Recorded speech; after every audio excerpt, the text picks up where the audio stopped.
are 4 books that got me out of a reading slump, and I have no fun introduction for this video because this is very serious business for very serious people. The first book I want to recommend is this book called Wayward, which I actually finished in June, and I wasn't in a reading slump when I read it, but if I had been, it would have 100% pulled me out because I read it in like 1.5 2 days max. This is an intergenerational family story, which, like, who's surprised, but it follows 3 women from the same family, one in the 1600s, one in the 1940s, and then one in present day. The one in the 1600s is on trial for witchcraft, and so the other 2 storylines kind of talk about the ramifications of that, and it gets into like generational trauma and womanhood and motherhood. It does get like a little bit dark in places, but I feel like that's so important in this book because you can't talk about all those things and then not raise the stakes. Also, the pacing is amazing. I was equally invested in all the storylines, and yeah, I can't speak highly enough about this book. I loved it so much. The next book is The Dinner, which is just so masterful in its ability to make you question your sanity. It follows a family over the course of a dinner at a fancy restaurant, and you as the reader kind of have to figure out what the occasion is. Like, it's clear that there's a lot of tension,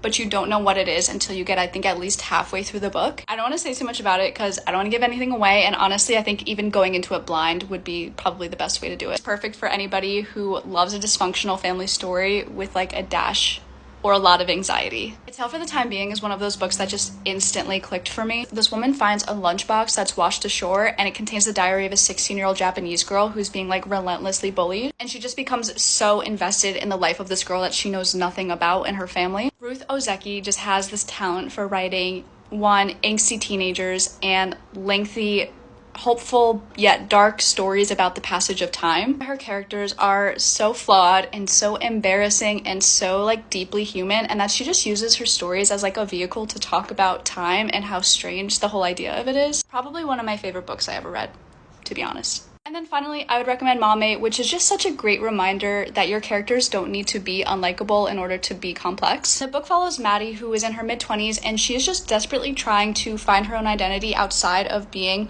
1, a daughter, and 2, a caretaker. And it feels contentious in a way that your mid-20s are, in the sense that everything is changing, but also kind of staying the same. That sort of liminal state of not being a teenager, but also not being an adult. And as always, here are the 4 books I talked about if you want to screenshot. I love the idea of people screenshotting me and just having a picture of me with like 4 books floating over my head. Also, let me know what books got you out of a reading slump and why they did.